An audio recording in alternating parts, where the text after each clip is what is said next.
Bab 1880. Mencari di jejak reruntuhan. Erikin mengangguk.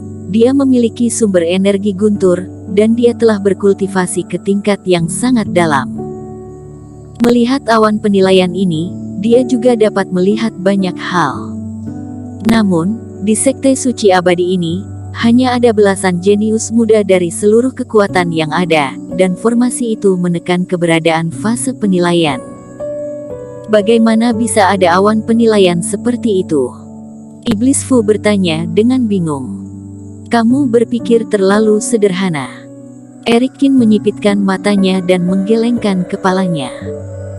Aku ingat bahwa di medan perang Gunung Iblis, alam kultivator ditekan di fase distraksi, dan masih ada proyeksi yang kuat, dan bahkan kultivasi ditekan untuk memasukinya. Formasi sekte suci ini meskipun lebih kuat dari aturan medan perang yang hancur itu, mungkin ada orang yang bisa menekan kultivasi masuk ke sini. Yang dirimu katakan memang masuk akal, tapi menurutmu siapa itu? Iblis Fu juga setuju. Apakah itu Huorong? Sangat mungkin. Erikin mengangguk. Aku khawatir tidak banyak orang yang bisa mendaki Gunung Suci dengan begitu cepat dan mencapai posisi setinggi itu, meninggalkan orang banyak. Jika itu Huorong, maka itu merepotkan. Iblis Fu memiliki wajah serius dan nada suara rendah. Orang ini juga cukup curang. Dia benar-benar menyembunyikan kekuatannya yang dekat dengan alam fase penilaian. Tidak heran dia ingin bertarung denganmu 3 hari kemudian, ditambah jurusnya yang tidak lebih lemah dari jurus jari sucimu. Pertempuran ini bisa berlangsung sengit. Mau bagaimanapun juga, Erikin tidak lebih dari seorang kultivator di fase transendensi, dan Huorong sudah dekat dengan fase penilaian. Perbedaan antara reiki mereka sangat berbeda. Selain itu, Huorong adalah anak dari penguasa partai Jihuo, yang tidak tahu berapa jenis api suci yang telah ia kultivasi, tetapi Erikin memiliki jenis yang paling kuat dari metode terkait api suci. Melawannya, kekuatannya pasti akan sangat berkurang. Selalu ada solusi untuk sebuah masalah. Erikin berkata dengan enteng, berpikir begini juga tidak berguna, lebih baik untuk menemukan rumah para master di mana dia meninggalkan harta itu terlebih dahulu. Jika ada harta karun berharga yang tersembunyi di dalamnya, dirimu bisa menunjuk jarimu dan menghabisi Huorong dalam sekejap. Dan aku juga tak harus turun tangan juga. Kamu ini, jika aku bisa menyembunyikan harta karun seperti ini, aku akan menghancurkan partai Jihuo saat aku keluar. Iblis Fu tidak berdaya dan tidak bisa tertawa atau menangis. Dia juga tahu bahwa Erikin sedang bercanda. Aura jiwa dewanya memang fase penilaian, namun bukan berarti dia telah mencapai kondisi ini dengan memasuki gunung suci tertinggi abadi. Bahkan alam fase penilaian tidak bisa masuk ke sini. Jadi kalaupun ada yang tertinggal, diperkirakan akan menggunakan tumbuhan di fase transendensi. Ide Iblis Fu yang lebih besar adalah untuk melihat apakah dia dapat menemukan lebih banyak ingatan melalui objek ini. Erikin, barang milikku ini mungkin tidak dapat membantumu, jadi fokusmu adalah menemukan rumah besar tempat medali giok itu berada. Berurusan dengan Huorong adalah prioritas utamamu. Iblis Fu berkata dengan sungguh-sungguh.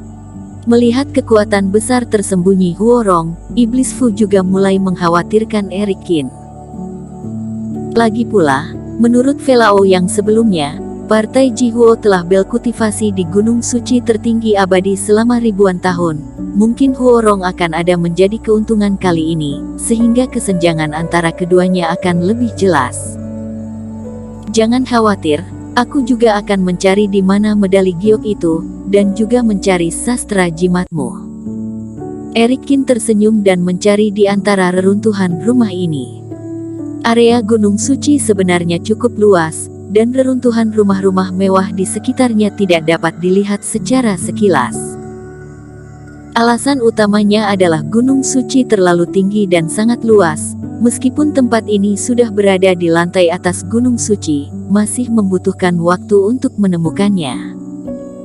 Setelah terbang di atas mereka, meskipun sebagian besar rumah besar ini rusak, Erikin dengan cermat mengamati bahwa ada perbedaan.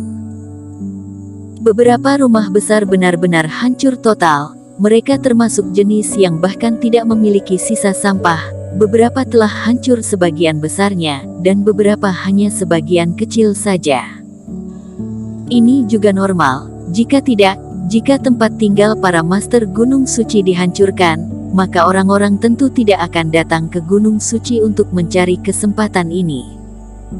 Dengan sapuan sekilas, ada ribuan rumah besar yang dibangun di sekitar puncak. Sekte Suci Abadi yang memiliki ribuan master saat itu, tidak terbayangkan jika dipikir-pikir hari ini. Siu, siu, siu. Ketika Erikin lewat, jika dia menemukan mansion yang tidak rusak parah, dia mengangkat plakat rumah dan monumen rumah depannya dengan reiki.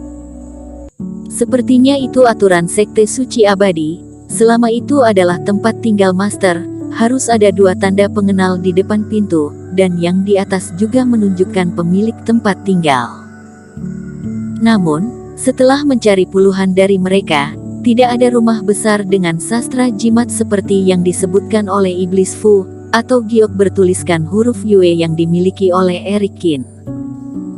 Ketika Erikin mencarinya, ada juga kultivator dari berbagai kekuatan yang lewat di bawah gunung dan mencapai daerah ini. Namun, semua orang berhati-hati, mencari rumah besar yang sebelumnya dipercayakan oleh keluarga, untuk dipecahkan atau dikumpulkan. Tidak ada yang seperti Erikin, yang terbang di udara dengan santai. Aku menemui seiman Qin, kamu ini sedang apa? Cara terbangnya Erikin cenderung membuat para kultivator di daerah ini gelisah. Penampilan Erikin sebelumnya terlalu mengerikan, dan tidak jelas baik atau jahatnya, mereka juga khawatir berada dalam masalah. Namun, Erikin sering tidak banyak bicara, dia hanya mengangkat plakat dan prasasti mansion untuk melihatnya dan kemudian pergi. Adegan ini terus-menerus dilakukan di area rumah para master. Banyak kultivator yang sedikit bingung. Huorong dan Erikin berduel di depan umum 3 hari kemudian. Dalam waktu sesingkat itu, Erikin tidak terbiasa menyesuaikan keadaan atau menemukan peluang kesempatan. Mengapa seperti berbuat sembarangan saja di sini? Dan di rumah para master, dan di area tertentu.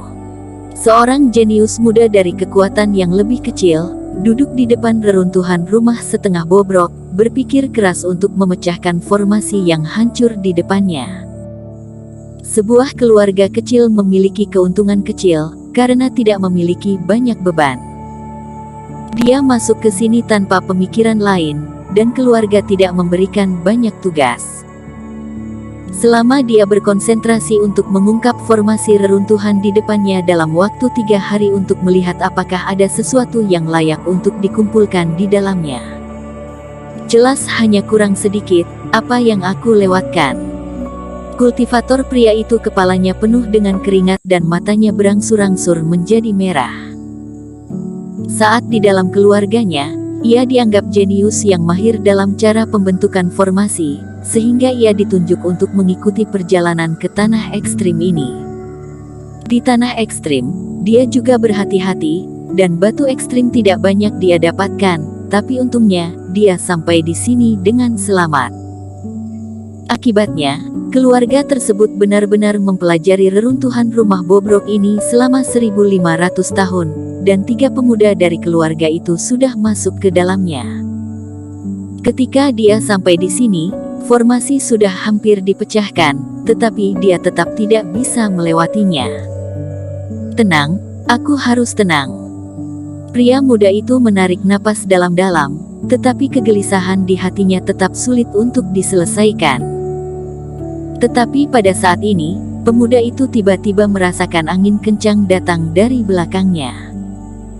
Dia terkejut, menoleh tiba-tiba, dan melihat seorang pria melayang di belakangnya. Qin, teman seiman Qin. Setelah tenggelam dalam pemecahan formasi sebelumnya, pemuda itu tidak memperhatikan hal-hal di sekitarnya. Selain itu, tidak ada orang di daerah ini, dan tidak ada yang pantas untuk dilihat orang, jadi pemuda itu tidak peduli. Sekarang menyaksikan Erikin terbang, dan dia langsung mendirikan monumen batu yang runtuh di belakangnya. Pemuda itu terkejut. Erikin, dia secara alami akan mengenalinya. Bersambung.